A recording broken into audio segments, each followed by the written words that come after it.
aspirants. Good morning, good afternoon, and good evening. Let's start our day 4 with Kohlberg theory of moral development. Kohlberg theory of moral development. अब इसमें moral का मतलब क्या है? Moral मतलब कि सही और गलत की पहचान होना, कि हमारे लिए क्या सही है या क्या गलत है, उसकी पहचान होना, वही उसमें बताया गया है Kohlberg theory of moral development में। ये थ्योरी लॉरेंस कोलबर्ग, जो कि एक अमेरिकन साइकोलॉजिस्ट थे, उनके द्वारा दी गई थी। साइकोलॉजिस्ट मनोवैज्ञानिक, अमेरिकन मनोवैज्ञानिक थे, उनके द्वारा ये थ्योरी ऑफ मोरल डेवलपमेंट दी गई थी। जो ये थ्योरी ऑफ मोरल डेवलपमेंट थी वो किसके द्वारा इंस्पायर्ड थी? जीन पियाजे की theory of cognitive development. Jean पियाजे की जो थ्योरी है कॉग्निटिव डेवलपमेंट, उससे इंस्पायर्ड थी ये थ्योरी। कॉग्निटिव डेवलपमेंट का मतलब क्या होता है? हमारी इंटेलेक्चुअल डेवलपमेंट, थिंकिंग एबिलिटी की जो डेवलपमेंट होती है, उसकी थ्योरी दी थी डीएन पियाजे ने। उसकी थ्योरी से इंस्पायर्ड हमारे पास क्या है? मॉरल डेवलपमेंट की स्टोरी। अब जो लॉरेंस कोलबर्ग ने थ्योरी दी थी, ये किसके ऊपर बेस होती है? कि हाउ चिल्ड्रन डेवलप मोरलिटी, बच्चों के अंदर कैसे, एक छोटे बच्चे, एक बड़े बच्चे, हर एक लेवल के एज के बच्चे के अंदर मोरलिटी डेवलप होती है। इन्होंने क्या बोला कि जैसे बच्चे की अलग अलग कॉग्निटिव स्टेज होती है। कैसे क्या क्या कॉग्निटिव स्टेज होती है? जैसे कि पहले छोटा बच्चा होता है सेंसरी मोटर स्टेज, फिर उसके बाद आती है उसकी कंक्रीट स्टेज, फॉर्मल स्टेज, जैसे स्टेजेस आते हैं वैसे ही अलग अलग कॉग्निटिव स्टेजेस होती है, वैसे ही मॉरल डेवलपमेंट की अलग अलग स्टेजेस होती है। तो अब इन्होंने क्या बोला कि थ्योरी एक्सप्लेन करती है हाउ चिल्ड्रन टेक डिसीजन। एक बच्चा डिसीजन कैसे लेता है, कैसे अपने विचार कैसे उस पोजीशन को, जो सिचुएशन उसको देखता है, कैसे उसकी तरफ रिएक्ट करता है। When they faced moral dilemma, जब उनके सामने कोई मोरल डिलेमा आता है। डिलेमा मतलब कोई दुविधा आ जाती है, तो एक बच्चा कैसे उसे देखता है। जैसे कि मान लो एक बच्चे के पास, ठीक है, एक व्यक्ति के पास क्या हो, दो से ज्यादा चॉइसेस हो और वो दोनों ही चॉइसेस के अंदर कंफ्लिक्ट हो। कैसे कंफ्लिक्ट हो? मानो एक बच्चा है, अब उसको भूख लग रही है, अब वो भूख लग रही है तो क्या करेगा? चोरी करेगा। ठीक है, अब इस सिचुएशन में आप क्या करेंगे? हमारे पास दो चॉइस होंगी, या तो हम बच्चे को ओनर से कह देंगे कि आपके दुकान से चोरी करना है। इससे हमने क्या करा? हमने ऑनेस्टी देखी कि हम अपने ईमानदार है, हमने अपनी जो प्रिंसिपल है उनको नहीं छोड़ा। या फिर दूसरा क्या कर सकते हैं हम, कि उस बच्चे को ऐसे ही जाने दे। क्यों जाने दे? वो भूखा था, चलो उसने चोरी की अपने पेट भरने के लिए। तो अब अपनी सिचुएशन आप होती तो क्या करते हैं? अब यही जो इसके बारे में डिस्कस करना ही क्या होगा? मोरालिटी का डेवलपमेंट होना। तो अब कोलबर्ग, इसमें क्या हुआ कि कोलबर्ग ने एक सिचुएशन पुट की कि हेन्स डिलेमा जिसे बोलते हैं, हेन्स डिलेमा दिया। उन्होंने क्या किया कि 10 से 16 साल के बच्चों का एक स्टूडेंट्स लिए उन्होंने, और उनसे एक क्वेश्चन पूछे स्टोरी पे बेस्ड। अब उनकी स्टोरी कैसे थी, ये आइए वीडियो के थ्रू जानते हैं। हिंज डिलेमा यह एक स्टोरी है जो कि कोलबर्ग ने अपने 10 से 16 साल के विद्यार्थियों के सामने रखी गई और उनसे इस स्टोरी के बेसिस पे कुछ मोरालिटी के क्वेश्चंस पूछे। एक हेनिस नाम का लड़का था और उसकी वाइफ कैंसर से बीमार थी और डॉक्टर ने हेनिस को बताया कि इस बीमारी के इलाज की दवाई तुम्हें शॉप पर मिलेगी, लेकिन शॉप वाला इस दवाई को 10 गुना कीमत पर बेच रहा था क्योंकि यह दवाई बहुत अनमोल थी। हेनिस ड्रगिस्ट की शॉप पर जाता है और उससे दवाई मांगता है, लेकिन दवाई महंगी होने के कारण वह नहीं खरीद पाता और वह उससे कहता है कि मुझे दे दो, मैं तुम्हें बाद में पैसे दे दूँगा।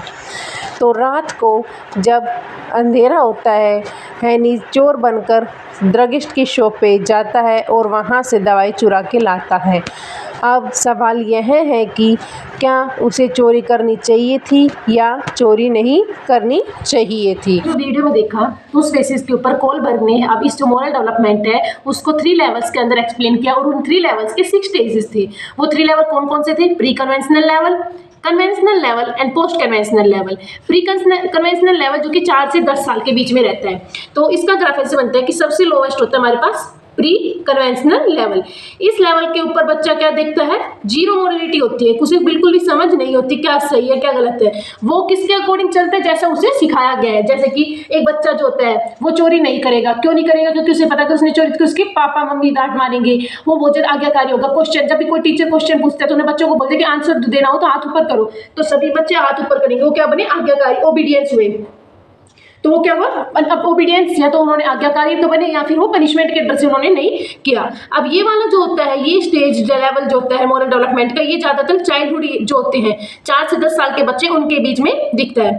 फिर दूसरा है हमारे पास कन्वेंशनल लेवल। कन्वेंशनल लेवल जो होता है इसके अंदर ये क्या होता है हमारे पास कन्वेंशनल लेवल हमारे एडोलसेंट्स के अंदर दिखता है, जो अर्ली एडोलसेंट्स होते हैं 10 से 13 साल के बीच के अंदर जो एडोलसेंट्स होते हैं उनके अंदर ये दिखता है कन्वेंशनल लेवल के अंदर क्या देखते हैं कि भाई अब जैसे कि हम कल घर पे कोई भी हमें कहता है ये मत करो कि दुनिया क्या कहेगी, मतलब दूसरों के बारे में सोचते हैं, सोसाइटी बेस्ड होते हैं। तो ये सोसाइटी के बेस होगा कि मैं ऐसा करूंगा तो दुनिया क्या बोलेगी, मैं ऐसा करूंगा तो मुझे लॉज क्या कहते हैं, मेरे लिए अधिकार ये सही है, मेरे लिए गलत है। तो सोसाइटी बेस्ड जब होते हैं वो कन्वेंशनल लेवल पे वो सोचेगा। और फिर आती है थर्ड स्टेज हमारे पास पोस्ट कन्वेंशनल लेवल मतलब खुद के सिद्धांतों के ऊपर। ये जो होती है क्या किस में आती है, लेटर एडोलसेंट्स में या फिर अडल्ट्स के अंदर रहती है। इन्होंने क्या बोला, इस लेवल के ऊपर क्या होता है कि हम अपने खुद के सिद्धांतों के ऊपर देखते हैं कि ये हमारे लिए सही है या गलत है। हम जैसे महात्मा गांधी, उनके सिद्धांत थे, उन्होंने जितने भी मार्च की थी, जितने अहिंसा का पालन किया था, वो क्यों किया था, कितने लोग उनके विरुद्ध गए थे, फिर भी उन्होंने उसका पालन किया, क्यों किया, ताकि वो उन्हें खुद के सिद्धांत थे। फर्दर हम सारे स्टेजेस को उनके लेवल्स के अंदर क्लासिफाई करते हुए पढ़ेंगे और स्टोरी से रिलेट करेंगे। तो पहला स्टेज आता है हमारे पास प्री कन्वेंशनल लेवल का स्टेज 1 होता है स्टेज ऑफ ओबीडियंस या फिर फियर ऑफ पनिशमेंट। मतलब या तो हम आज्ञाकारी बनेंगे या फिर डर से हम वो काम नहीं करेंगे। जैसे कि मान लो एक बच्चा कभी भी चोरी नहीं करेगा, क्यों, क्योंकि वह अपने माता पिता का आज्ञाकारी, उसे पता है वह अगर करेगा तो उसको पनिशमेंट मिलेगी। तो इसलिए इसने क्या हुआ, स्टेज ऑफ पनिशमेंट, अगर वो ये करेगा तो उसे सजा मिलेगी। तो इसमें हम बोल सकते हैं कि सजा के डर से वो कोई गलत काम नहीं करेगा, सजा के डर से। या फिर हम इसमें बोल सकते हैं कि आज्ञाकारी बनने के लिए, आज्ञाकारी बनने के लिए। अगला इसका स्टेज आता है पर्सनल रिवार्ड स्टेज और इंडिविजुअल एक्सचेंज। मतलब मेरा खुद का फायदा क्या है इस चीज में, मैं ये करूंगा तो मुझे क्या मिलेगा।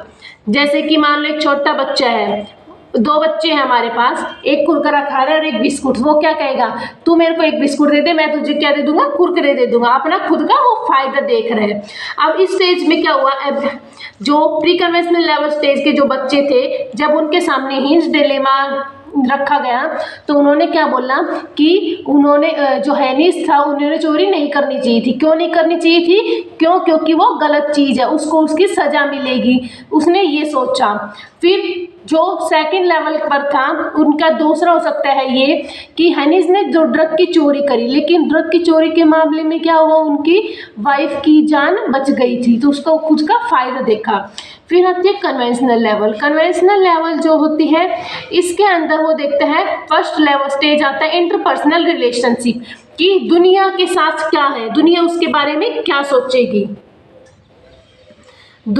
सोचेगी, जैसे कि हमारे घर पे लोग कहते हैं ये मत करो दुनिया क्या कहेगी, मतलब लोगों को देखना, सोसाइटी को देखना। तो ये इसका सबसे सिंपलेस्ट लैंग्वेज में हो सकती है इंटरप्रेशन, दुनिया क्या सोचेगी। गुड बॉय गुड पर्सन बनना है, इसमें क्या बनना है, गुड गर्ल गुड बॉय बनना है, दुनिया लोगों के सामने अच्छा बनना दिखाना। अब जो हनीस की स्टोरी थी, हनीस ने जब ड्रग की चोरी करी तो सोसाइटी क्या कहेगी कि हनीस एक अच्छा आदमी था, एक अच्छा हस्बैंड था, उसने अपनी वाइफ की जान बचाने के लिए चोरी की। तो हनीस ने इस लेवल को सोचते हुए, इस स्टेज को सोचते हुए इंटरपर्सनल रिलेशनशिप को तो इस स्टेज पे सोचा, तब उन्होंने ऐसे रिएक्ट किया। फिर आते हैं हमारे पास मेंटेनिंग सोशल ऑर्डर मतलब लाज को फॉलो करना। अब मान लो हमारी सोसाइटी में इतने लाज, अगर हर कोई चोरी करने लग गया, अगर उसे कुछ ना मिला, बेशक से उसमें उसका फायदा हो, हर कोई चोरी करे, तो ऐसे तो कोई भी उन लाज को फॉलो ही नहीं करेगा। तो हमें जो इस लेवल के ऊपर कुछ बच्चे थे उन्होंने ये बोला कि अगर हनीस ने चोरी की वो गलत तो है, उन्होंने सोशल लॉज को तोड़ा, तो उसका ध्यान रखना चाहिए। लास्ट आती है हमारे पास पोस्ट कन्वेंशनल लेवल जो होती है उसके अंदर हमारे पास आता है पहला सोशल कॉन्ट्रैक्ट और इंडिविजुअल राइट, मतलब कि इसमें हम बोल सकते हैं खुद का अधिकार। अब एक जगह उसने चोरी करी,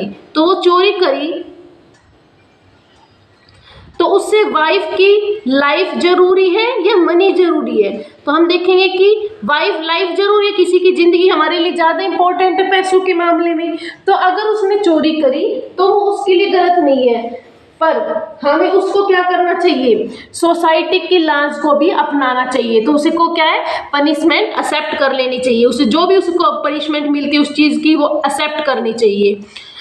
फिर आता है हमारे पास यूनिवर्सल एथिकल प्रिंसिपल्स, मतलब हम अपने खुद के सिद्धांतों के ऊपर डिसाइड करें ये गलत है या सही है। हर एक के परसेप्शन ऑफ एवरीवन, हर एक के परसेप्शन, हर एक के नजरिए से देखे। कौन कौन आता है एवरीवन, यहाँ पे हैनीज के नजरिए से भी देखें, ड्रगिस्ट के नजरिए से देखें और हैनीज की वाइफ के नजरिए से देखें। तो हर एक के नजरिए से देखना चाहिए और किसके अकॉर्डिंग देखें, लाज के अकॉर्डिंग। भाई हैनीज के अकॉर्डिंग सही था क्योंकि उसको अपनी वाइफ बचानी थी। ड्रगिस्ट के अकॉर्डिंग ये गलत चीज थी, क्यों, क्योंकि उससे उसको नुकसान हो रहा था, उसकी दवाइयाँ बिक रही थी वो सही अमाउंट पे, लेकिन जब उसने चोरी करी तो उसको बहुत ज़्यादा लॉस हो गया। लॉस के अकॉर्डिंग कैसे सही गलत है ये चीज़ कि भाई चोरी करना तो गलत है, अगर हर कोई चोरी करेगा तो क्या होगा, ऐसे तो कोई सोशल लॉज को फॉलो ही नहीं करेगा। और हैनीज वाइफ के अकॉर्डिंग ये चीज़ सही थी क्योंकि भाई उसके पति ने उसकी वाइफ की अपनी उसकी जान बचाने के लिए उसको क्या था, तो वो तो बोल लेगी उसने चोरी सही करी, उसको गलत नहीं है। तो ऐसे अलग अलग लेवल्स के ऊपर ये इस थ्योरी के अकॉर्डिंग, इस स्टोरी के अकॉर्डिंग बताया गया कि कैसे कि एक बच्चा रिएक्ट करता है जब इस ईयर के होता है। 4 से 10 साल बच्चा पनिशमेंट के बारे में सोचेगा, अपने खुद के फायदे के बारे में सोचे। फिर आता है 10 से 13 साल के बच्चा क्या सोचेगा, दुनिया क्या कहेगी मेरे बारे में, या फिर सोसाइटी क्या कह रही है, सोशल लॉज क्या कह रहे हैं, उनके अकॉर्डिंग रिएक्ट करेगा। और जो पोस्ट कन्वेंशनल लेवल के बच्चे होते हैं, 13 साल के अबाव बच्चे क्या होते हैं, वो क्या सोचेंगे कि भाई जान ज़्यादा कीमती है पैसों के कंपेरिजन में, और खुद के अधिकारों को, इंडिविजुअल राइट्स को हमें अपनाना चाहिए, और यूनिवर्सल एथिकल प्रिंसिपल्स, अपने खुद के नियमों से चलना चाहिए, हर एक के पॉइंट ऑफ व्यू से देखकर फिर उसके उसी तरह रिएक्ट करें जिसके में हमारे सारे का फायदा होता है। ये जो होती है हाईएस्ट लेवल ऑफ मोरालिटी होती है, यहाँ पे बहुत कम लोग पहुंच जाते हैं।